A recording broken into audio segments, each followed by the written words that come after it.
Boa noite, gente. Muita paz para todos nós.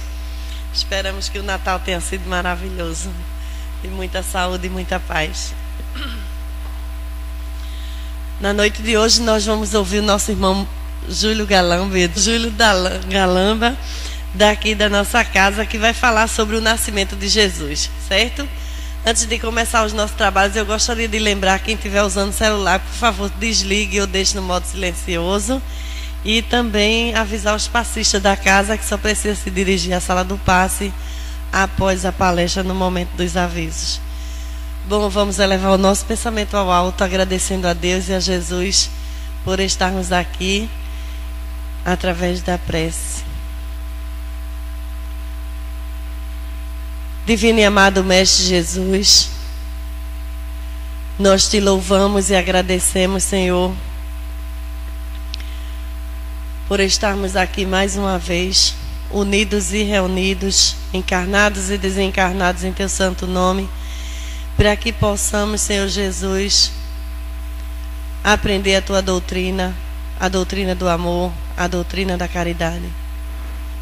Permita, Senhor Jesus, ao irmão que vai usar a palavra na noite de hoje, que possa trazer para nós os teus ensinamentos, envolvidos com fluidos de paz, de amor, de harmonia, de tranquilidade. Mas permita também, Senhor Jesus, que cada um de nós possamos no nosso dia a dia pôr em prática, na certeza da tua assistência, da tua presença no meio de nós. Nós pedimos a permissão para dar por iniciado o estudo da noite de hoje. Louvado seja nosso Senhor Jesus Cristo. Vamos passar a palavra ao nosso irmão Júlio Galamba.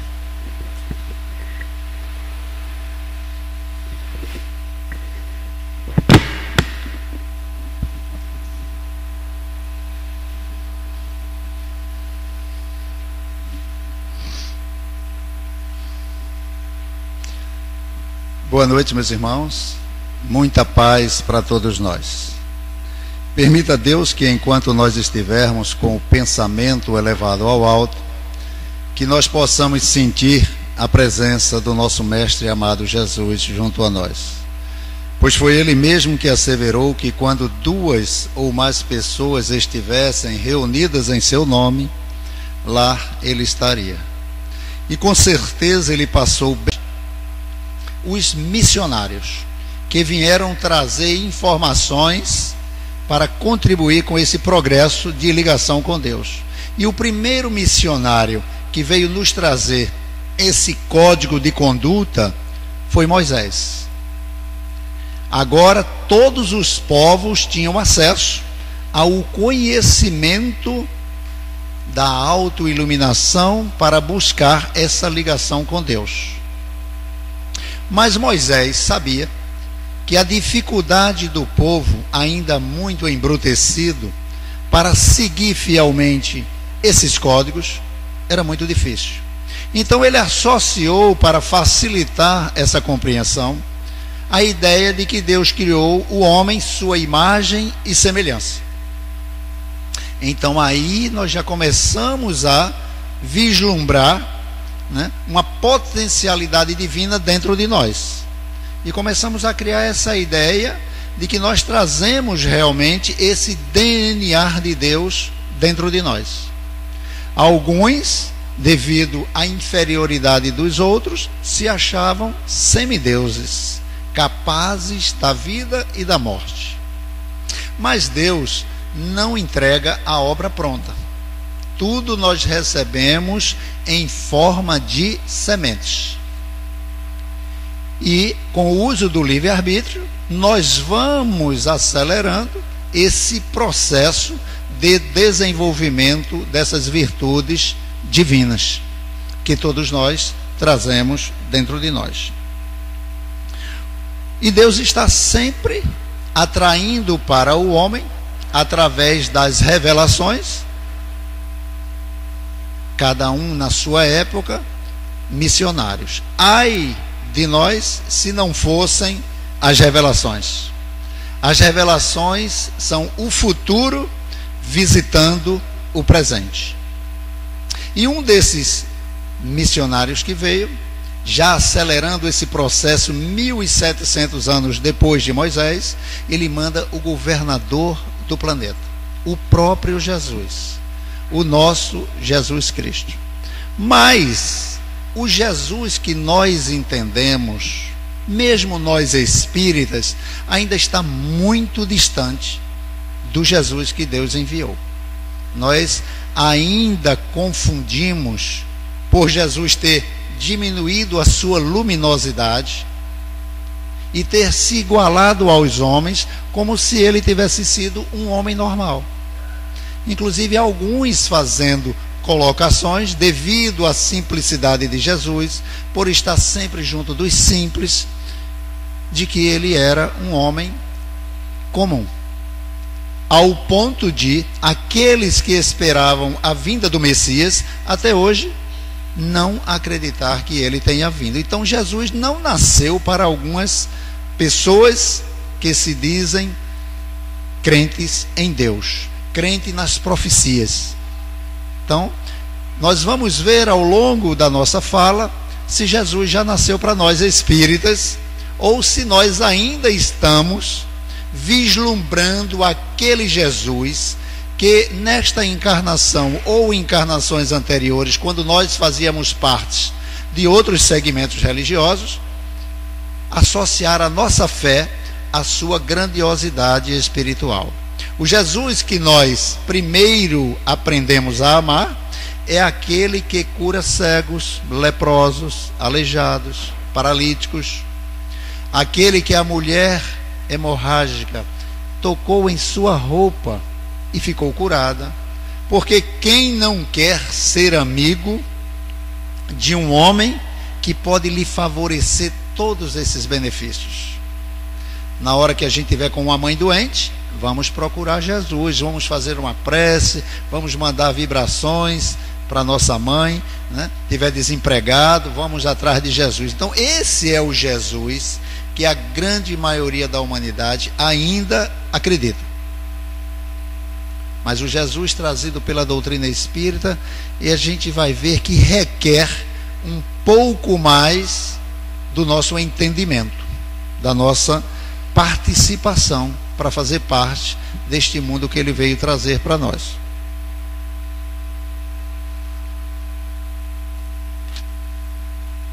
Quando Jesus chegou entre nós, diz Emmanuel no livro Vinha de Luz, que abriu-se a janela da imortalidade. Porque os evangelhos de Jesus, segundo Emmanuel, é o sol da imortalidade. O senhor Allan Kardec, na Revista Espírita de 1868, em dezembro de 68, ele recebe uma comunicação através de uma notável médium, trazida pelo Espírito São, nosso mestre amado. E São Luís diz o seguinte, que nós ainda não sabemos o que é um Cristo. Ele diz que quando um espírito atinge a condição de espírito puro, e aí a gente se reporta no livro dos Espíritos, quando o senhor Allan Kardec faz a classificação dos espíritos, que um espírito, ao atingir a classificação de espírito puro, quando ele chega no seu grau máximo, ele se torna um Cristo. Então todos os espíritos que estão no topo da escala dos espíritos puros são Cristos. E diz Emmanuel, diz a mensagem de São Luís, eles não precisam mais de intermediários para se comunicar com Deus. Eles recebem orientações diretamente de Deus e passam a ser executores da vontade divina. Eles passam a ser executores da vontade divina. Nesta condição, diz ainda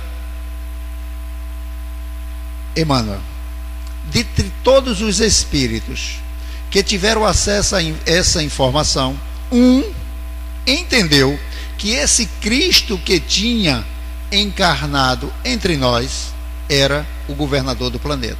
Foi Leon Denis. Toda a sua obra se refere à vinda do governador do planeta nos trazer a boa nova. Emmanuel diz ainda, na obra A Caminho da Luz: rezam as afirmativas do mundo espiritual que um grupo de Cristos se reuniu em torno do orbe terrestre por 2 vezes e que viria uma terceira. Na primeira vez que eles se reuniram, e Chico Xavier deixa bem claro que essas reuniões dos Cristos eram feitas no Sol, foi para traçar o projeto de construção do planeta. Temperatura, pressão, movimento de rotação, translação, trazer todo o processo de vida e de evolução do planeta. E na segunda reunião que eles tiveram, foi para tratar quem seria o Cristo que iria reencarnar para trazer a boa nova. E como o governador se colocou com essa missão, eles aproveitaram a reunião também para traçar qual seria o Cristo que iria governar o planeta durante os 38 anos de ausência do Jesus como governador do planeta. Porque, segundo um grande estudioso da doutrina espírita, Haroldo Dutra, que estava realizando agora a favor da FEB, a pedido da FEB, a tradução da Bíblia pelo original do aramaico e do hebraico, identificado um erro no calendário romano, Jesus nasceu 5 anos antes da idade marcada. Que isso não interfere muito para nós. 5 anos, 10 anos, há 2000 anos, há 10, há 5. O que interessa é qual o dia em que nós vamos tomar a decisão de seguir fielmente esse Cristo. Quando é que ele vai nascer para nós? E a gente vai ver que para alguns aqui presentes ele já nasceu, e para outros vai descobrir hoje que estava comemorando o nascimento de um Jesus equivocado. Bom, no Evangelho segundo o Espiritismo, Leon Denis diz o seguinte: depois que Jesus se entregou ao circo do martírio, todos os sacrifícios se tornaram troféus. Todos os sacrifícios se tornaram troféus.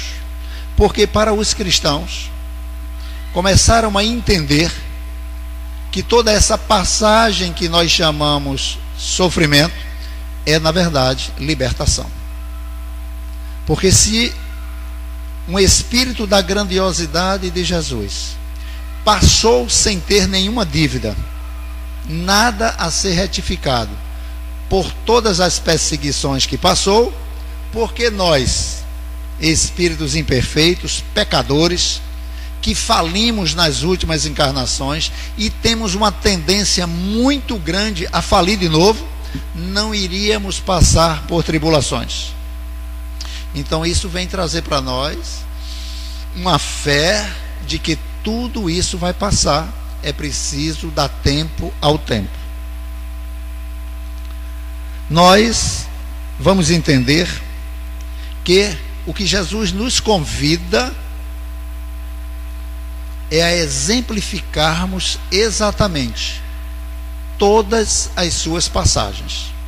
Quando Pedro, na hora que Jesus ia ser preso, puxa a espada e corta a orelha do soldado, Jesus diz: Pedro, embainha a tua espada, porque quem com ferro fere, com ferro será ferido.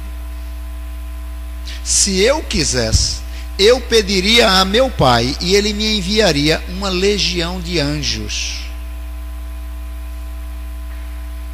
para que pudesse me defender.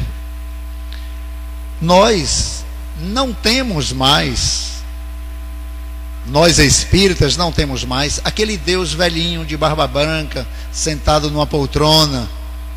O nosso Deus é um Deus galáctico. É um Deus galáctico. Para nós termos uma ideia dessa colocação, nós vamos visualizar a nossa galáxia, a Via Láctea, que segundo Emmanuel, na obra A Caminho da Luz, ela é considerada uma galáxia de tamanho médio. E se nós partíssemos na velocidade da luz em linha reta, ou seja, a cada segundo andando 300 mil quilômetros, nós iríamos chegar do outro lado da galáxia 50 mil anos depois. Isso é considerado uma galáxia média. Tem algumas colocações que a gente vai fazer e que vai pedir para vocês apenas escutar e não refletir, tentar entender, porque corre um sério risco de alguém sair aqui direto para o hospício. Só escuta, é uma informação, mas não entra em conjectura. Já existe catalogado e registrado na NASA, pelo telescópio Hubble, 200 bilhões de galáxias. 200 bilhões de galáxias. Algumas maiores do que a nossa, outras menores. Mas é isso que eu vou dizer agora a vocês para não procurarem entender. Deus, que é o criador desse universo, ele está dentro e fora do universo. Porque um criador não pode estar apenas dentro da sua criação, ele tem que estar fora também. Não tentem entender, por favor. André Luiz, na obra Agenda Cristã, ele diz: não se impaciente. Não se impaciente. Você já viveu uma eternidade. E tem ainda uma eternidade pela frente. É um bom tempo. Acredite, é um bom tempo. Porque Deus não iria criar toda essa beleza, nos dar todos esses sentimentos, nos envolver com toda essa psicosfera maravilhosa, para tudo terminar no túmulo, para tudo terminar num funeral. Então, em cada experiência na carne, nós vamos conquistando espaços dentro de nós. Nem se autoavaliar como se ainda não conseguiu atingir os pícaros da ciência e nem conseguiu ainda atingir os pícaros da amorosidade, para podermos realizar aquilo que Jesus afirmou que nós poderíamos fazer. Vós sois deuses, poderás fazer tudo o que eu fiz e muito mais. Deixai brilhar a vossa luz. Mas para isso, para que essa luz brilhe, nós precisamos matar o homem velho. Este homem ainda muito egoísta, muito necessitado de sua felicidade pessoal.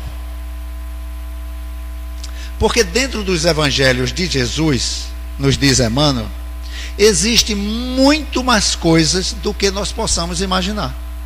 Muito mais coisas do que nós possamos imaginar.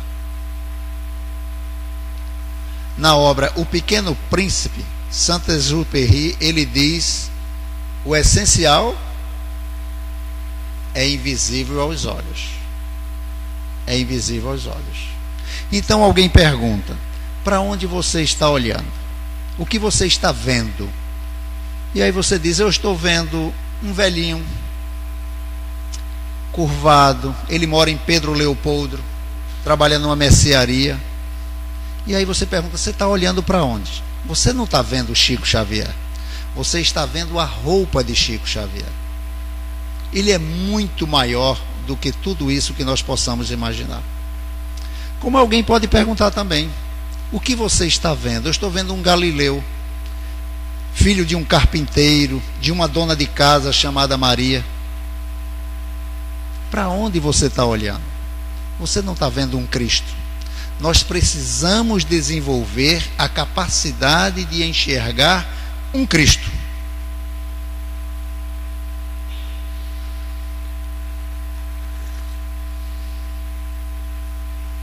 Jesus não veio divulgar leis terrenas. Jesus veio trazer para nós ensinamentos espirituais. Diz Emmanuel ainda que se nós fôssemos para uma dessas galáxias bem distantes, uma dessas 200 bilhões que foi nos relatado, e escolhêssemos uma, nós iríamos encontrar nela, ensinadas por um Cristo, os mesmos evangelhos ensinados aqui na nossa terra, porque são leis divinas, são palavras de vidas eternas. É o evangelho da imortalidade, da libertação, do autoconhecimento, onde nós vamos nos ligando conscientemente a esse Deus grandioso e maravilhoso. Alguém dirá: lá vem mais um pastor espírita me falar de evangelho. Aí a gente recorre a Paulo, quando na sua epístola aos Coríntios ele diz: eu não me envergonho de falar dos evangelhos de Deus. Ele não diz evangelhos de Jesus, porque os evangelhos são de Deus. Jesus recebeu diretamente os ensinamentos para que ele passasse para nós. A grandiosidade desse Cristo foi ter apagado a sua luz para que nós pudéssemos entendê-lo, compreendê-lo. E mesmo assim, só foi compreendido pelos que tinham ouvidos de ouvir e olhos de ver. Jesus, esse Cristo galáctico, enxergava séculos à nossa frente. Séculos à nossa frente.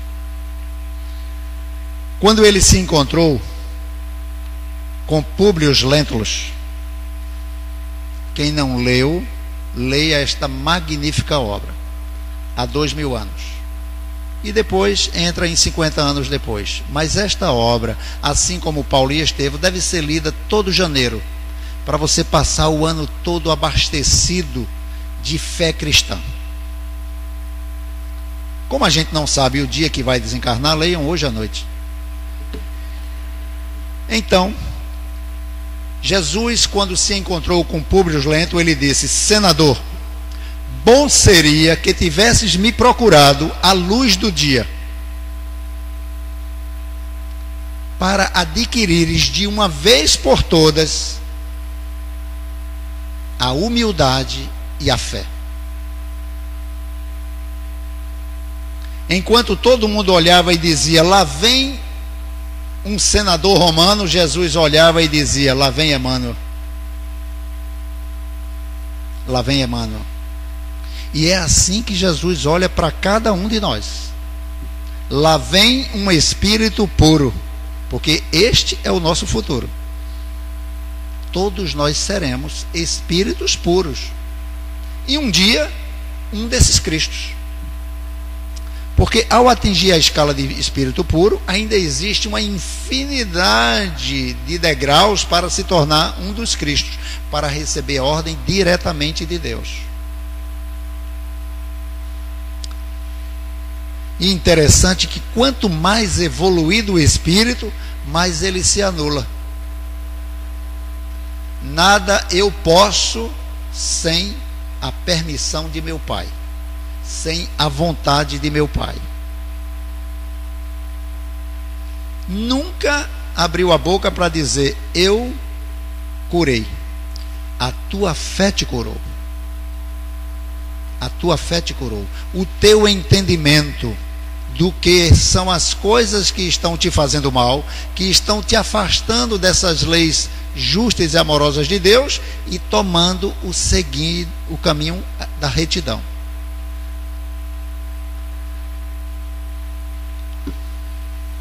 Diz Emmanuel: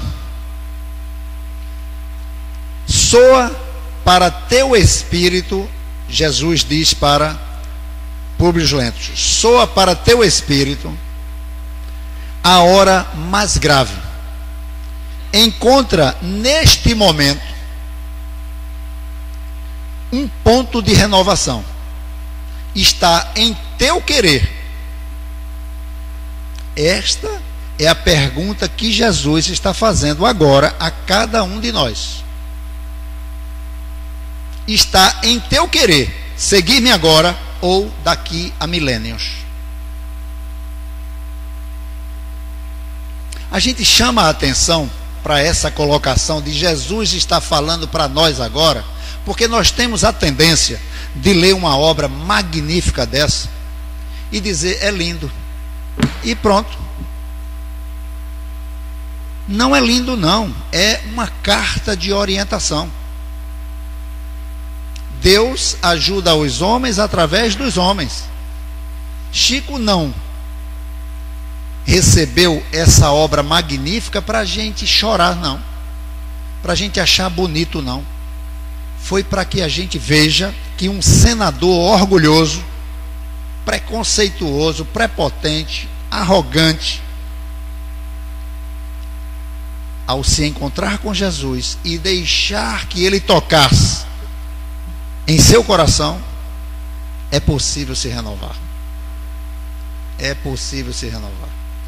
E nós somos um desses senadores, se escondendo agora atrás de uma roupinha de humildade.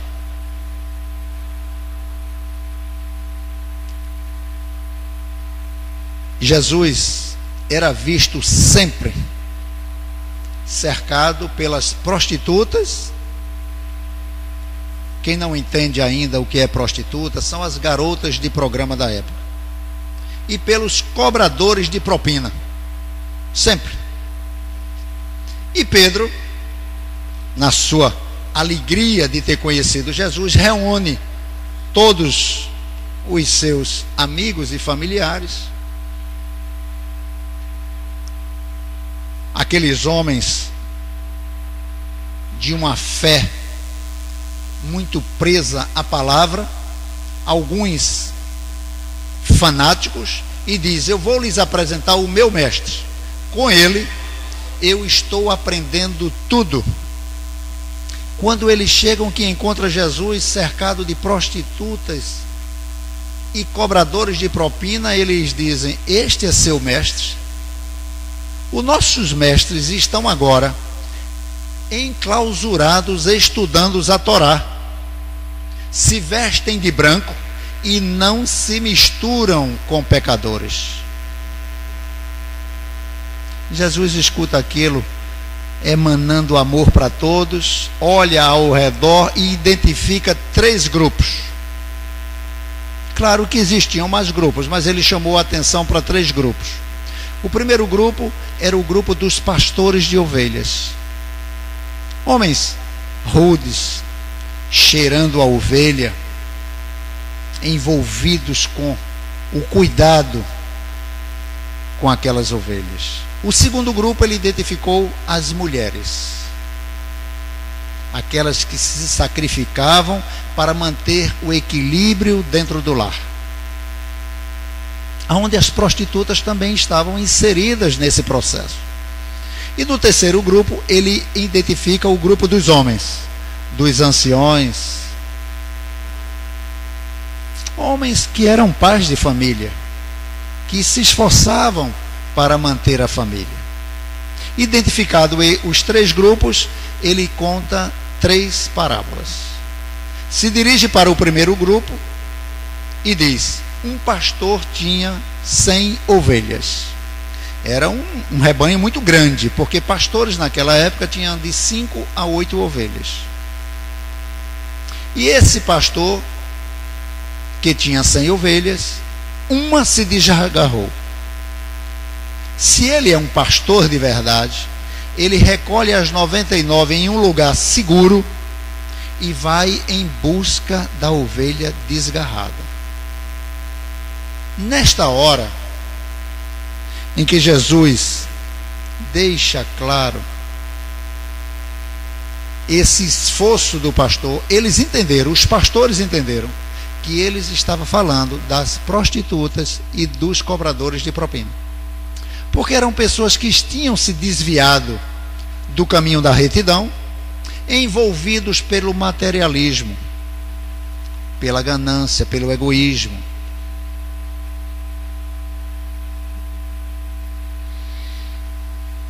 E diz o seguinte: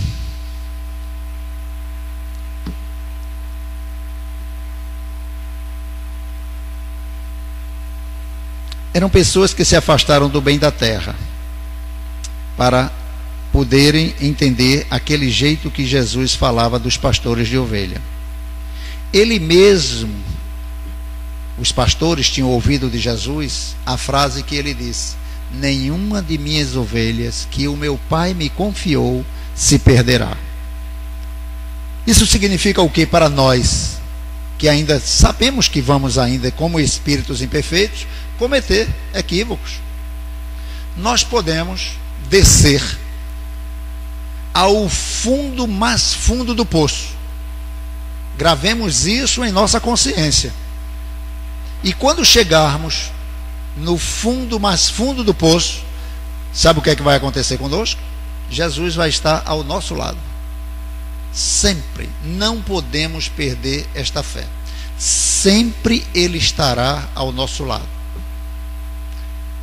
O que nós encontramos através dos trabalhos de desobsessão são espíritos enlouquecidos pela sua própria consciência, porque se esqueceram desse amor de Jesus para com os pequeninos, para com aqueles que estão aflitos e sobrecarregados. Vinde a mim todos vós que estáis aflitos e sobrecarregados, eu vos aliviarei. Não podemos esquecer a passagem que o filme retratou muito bem sobre a obra Nosso Lar, onde André Luiz, por não ter sido espírita, passou 8 anos nos vales do sofrimento, porque ele não criou uma ligação com Deus, e nem com nenhuma oração, com nenhuma prece. Se ele fosse espírita, sabe o que era que acontecia? Ele teria passado 80 anos, e não 8, porque quem mais recebeu, mais será cobrado. Então, todas as vezes que nós escutamos uma palestra, lemos um bom livro, recebemos uma mensagenzinha daquelas da campanha do quilo, nós estamos assumindo compromissos. Compromissos. Porque por mais que a gente dificulte essa nossa libertação para sermos instrumentos na mão dos bons espíritos, assim como Jesus é instrumento nas mãos de Deus, na vontade do Pai, eles vão estar sempre criando situações para despertar a nossa consciência. Não existe acaso. Nada bate na sua porta, nem cai na sua mão por acaso. Não cai uma folha de uma árvore sem o consentimento de meu Pai. Ora, se Deus se preocupa com a maturidade de uma folha, quanto mais com a nossa evolução. Então tudo nós temos que levar com aquele olhar de chamamento, de despertar, sem se tornar fanático e não querer em uma única encarnação resgatar todo o tempo perdido do passado. Não importa, para cada um de acordo com a sua capacidade, né? O pouco que nós fazemos é o muito que nós podemos.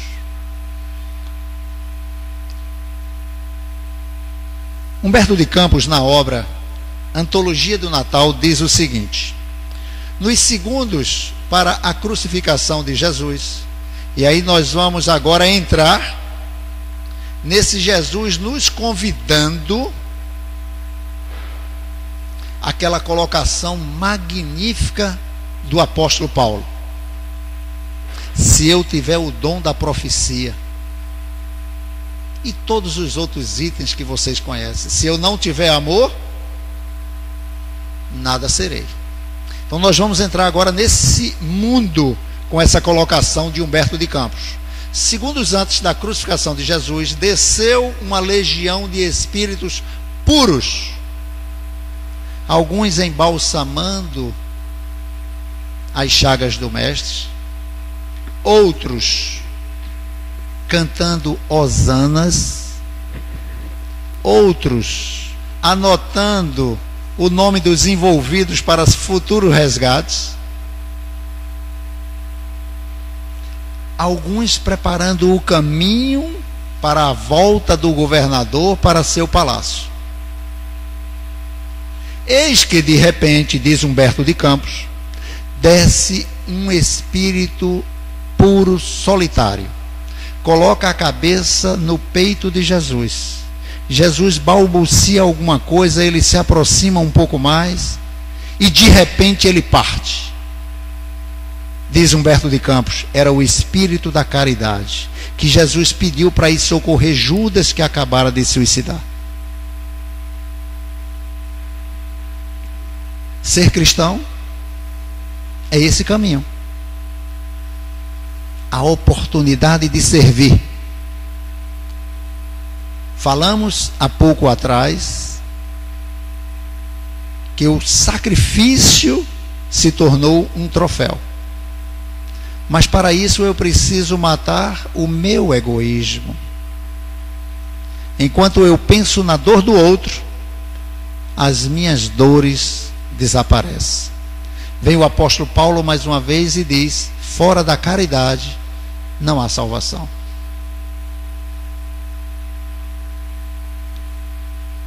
Jesus então olhou para o segundo grupo,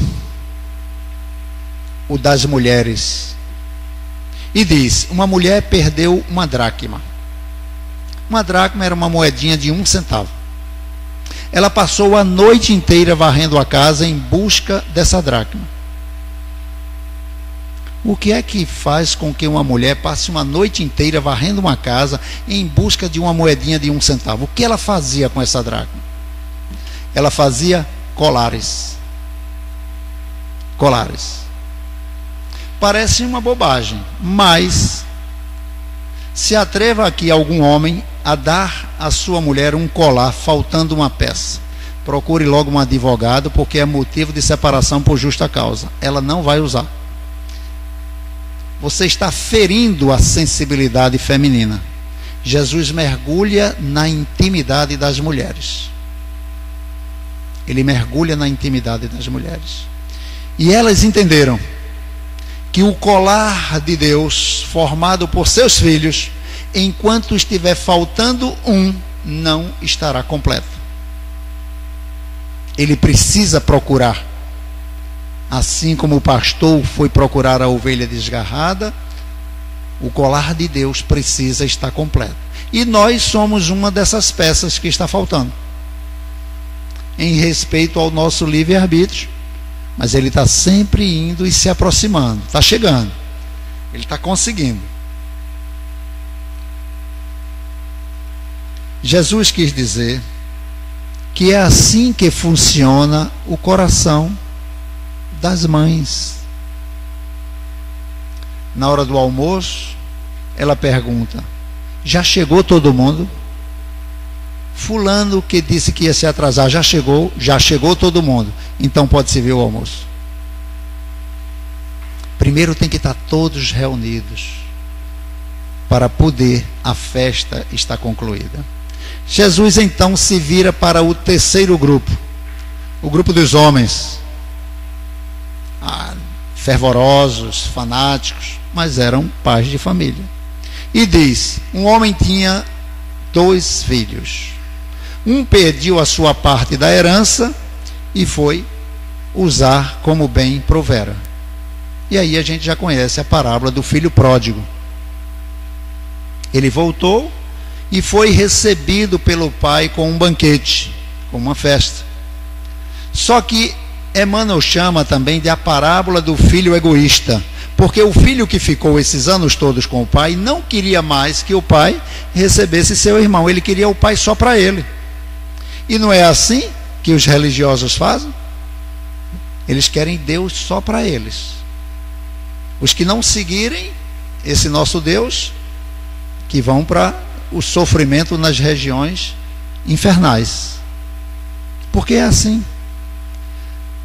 Muita gente diz: essas pessoas que bebem e pegam seus automóveis e tiram a vida de jovens na flor da idade, deveriam morrer também, para pagar com a mesma moeda e seus pais sofrerem o que os pais também estão sofrendo.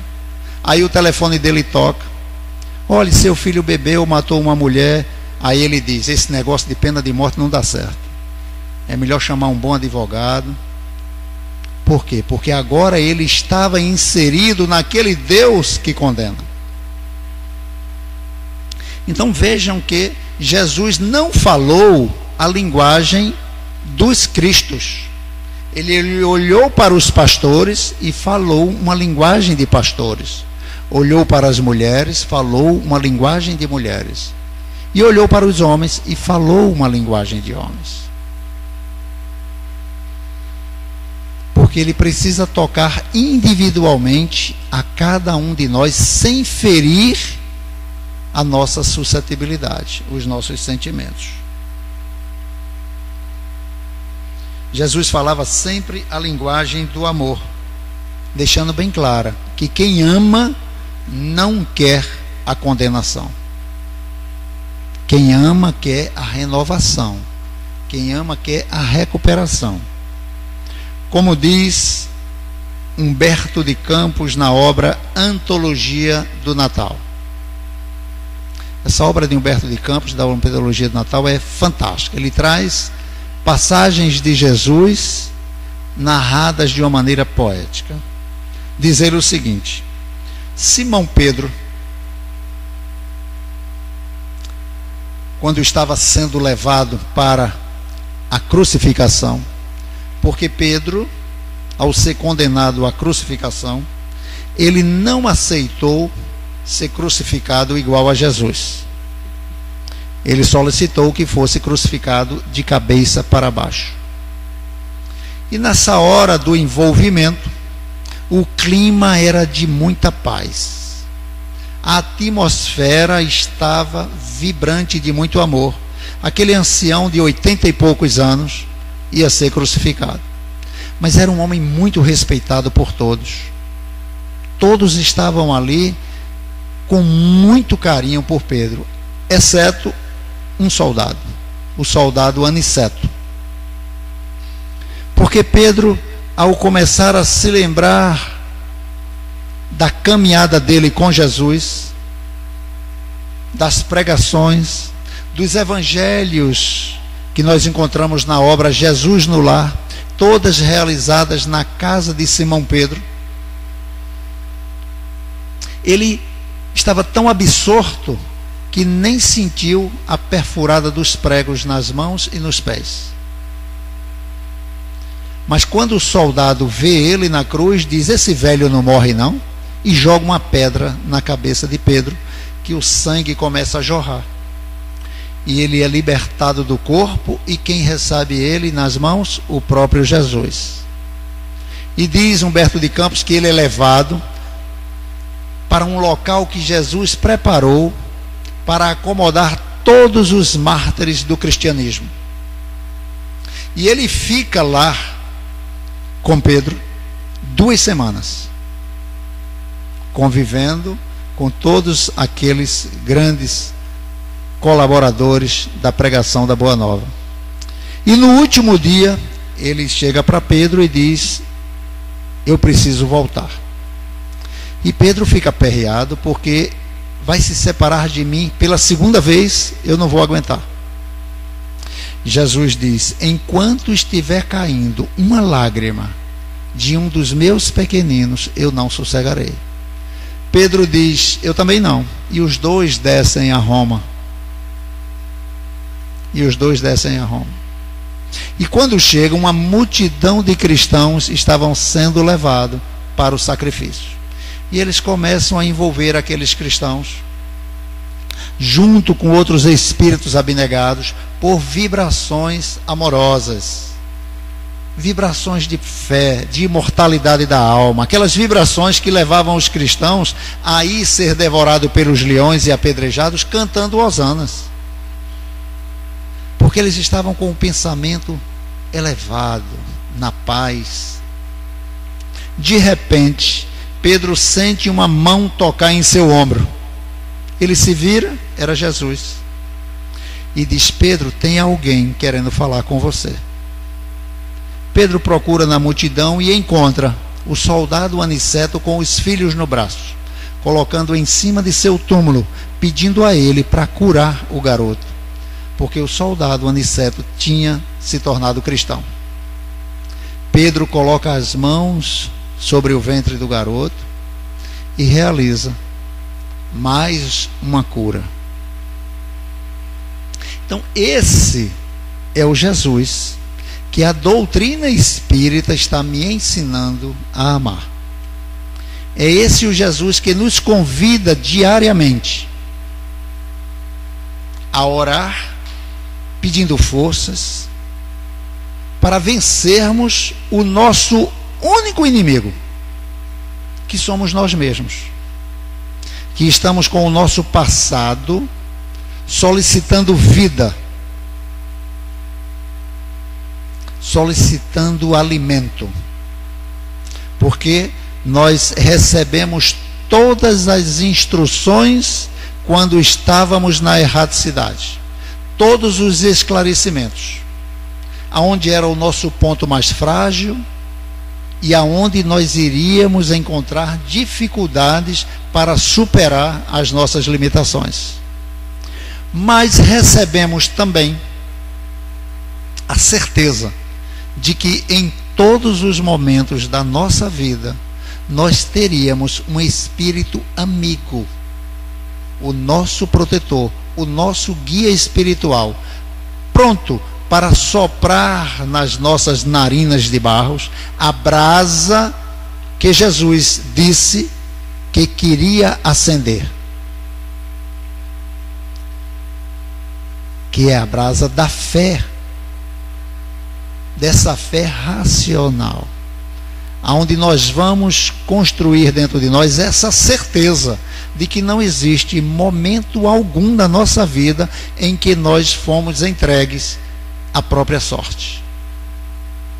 Nós vamos ter momentos, sim, porque o nosso livre-arbítrio vai ser sempre respeitado,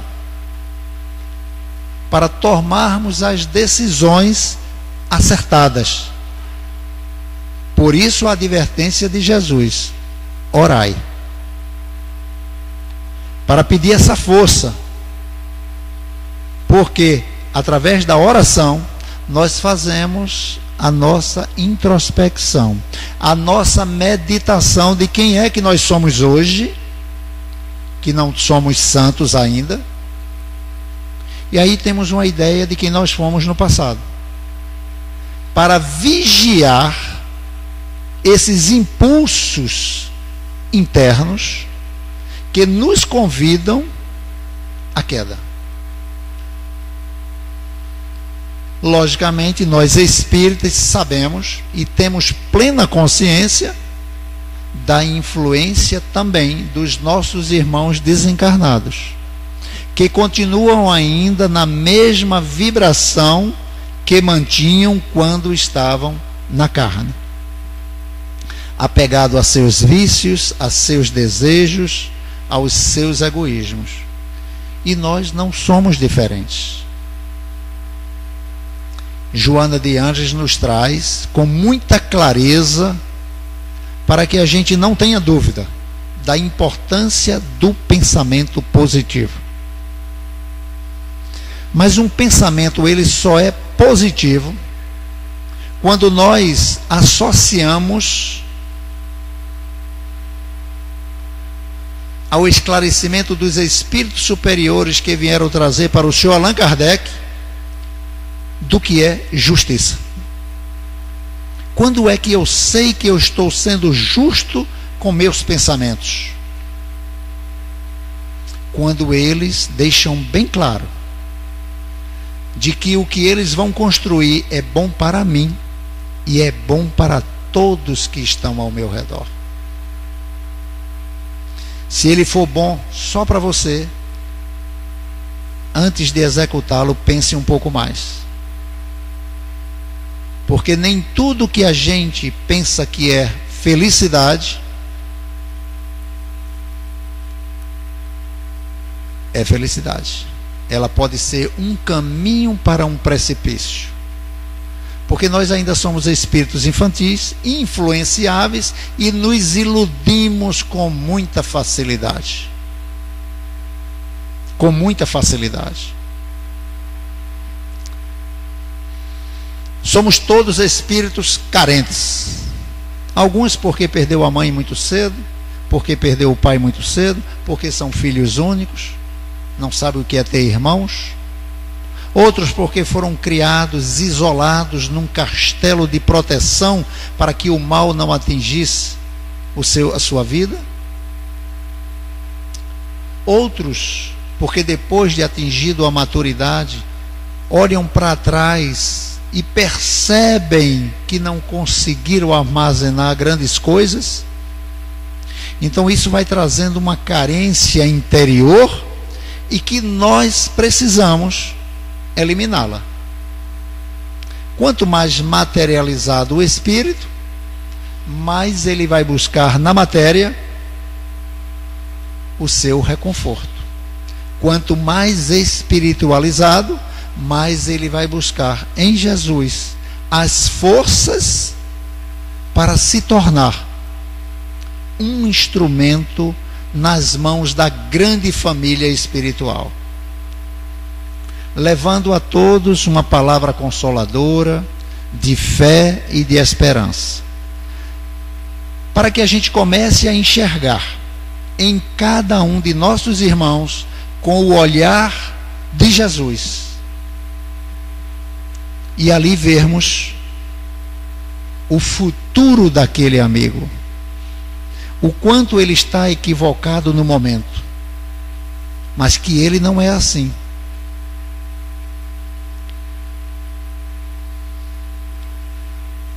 Na obra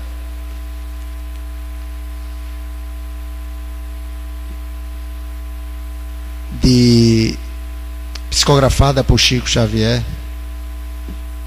Parnaso de Além Túmulo, ele traz uma mensagem do espírito Graciliano Ramos, que tem tudo a ver com a nossa noite de Natal e com esse desejo que nós estamos buscando para encontrar definitivamente a nossa ligação com esse Cristo que é o nosso governador, e que nós precisamos ter certeza de que ele já nasceu em nossos corações.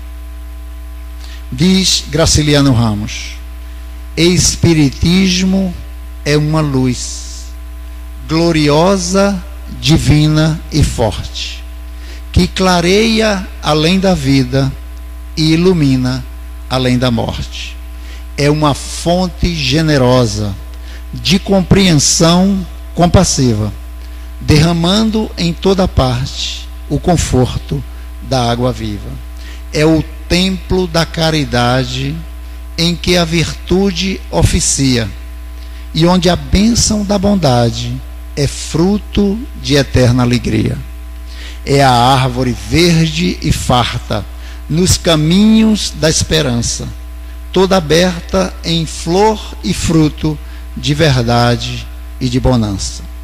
É a claridade bendita do bem que aniquila o mal, o chamamento sublime à vida espiritual. Se buscas o Espiritismo, norteia-te em tua luz.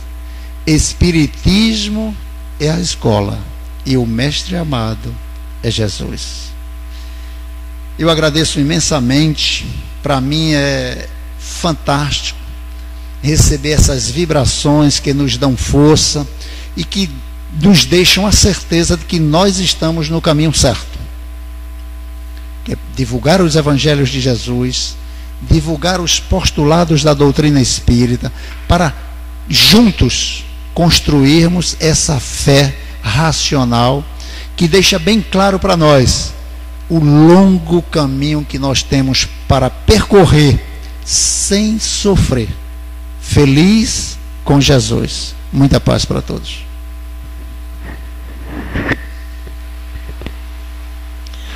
Nós queremos agradecer o nosso irmão Júlio, que fez uma viagem aí na história, né? que a gente possa realmente refletir e começar desde já pondo em prática esses ensinamentos maravilhosos.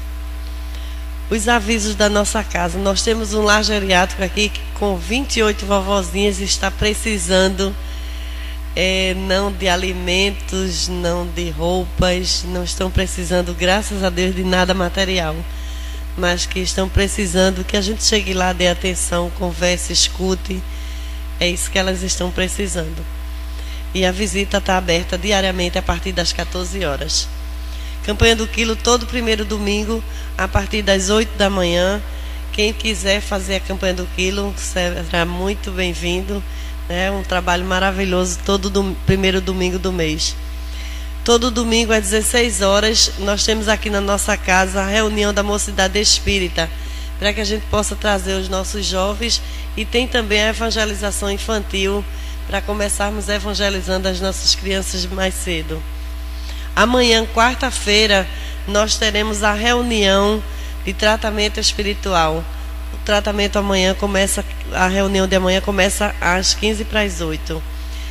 Na reunião de sexta-feira, às 20 horas, nós teremos a palestra do nosso irmão Bruno Tavares, daqui da Casa dos Humildes, que falará sobre fará o estudo sobre o tema Joana de Ângeles e a psicologia espírita. Pois na nossa casa nós temos nas sextas-feiras, na primeira sexta-feira, André Luiz e a vida no plano espiritual. Na segunda sexta-feira, Allan Kardec, o educador e o codificador. E na terceira sexta-feira, Joana de Ângeles e a psicologia espírita. O responsável por esses estudos é o nosso irmão Bruno Tavares, e todos podem comparecer, estão todos convidados, todas as sextas-feiras às 20 horas. O site da nossa casa é o www.casadosumildes.com, com toda a programação da casa e 3 reuniões transmitidas ao vivo. E o blog de Bruno Tavares, que é o bruno-tavares.zip.net, com um artigo diário, e a TV 24 horas online. Leia o artigo de hoje, que é o Nascimento de Jesus, e o filme da semana, Vida de Jesus, de Franco Zeffirelli, certo? Esperamos que possamos ter uma semana de muita paz. Esse mês realmente é um mês onde a gente vê as pessoas com mais, com sentimentos de amor, de fraternidade, onde a gente não devia ser só no mês de dezembro, e sim durante todos os dias do ano. Ok? Vamos elevar o nosso pensamento ao alto, agradecendo a Deus mais uma vez e a Jesus por estarmos aqui ouvindo os seus ensinamentos. Pai nosso que estás nos céus, santificado seja o vosso nome. Venha a nós o vosso reino.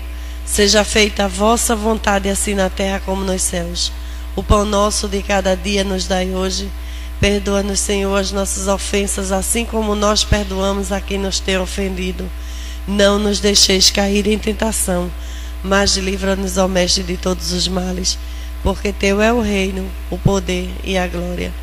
Divino e amado Mestre Jesus, nós vos louvamos e agradecemos por todas as oportunidades de aprendizagem que tu nos tens dado.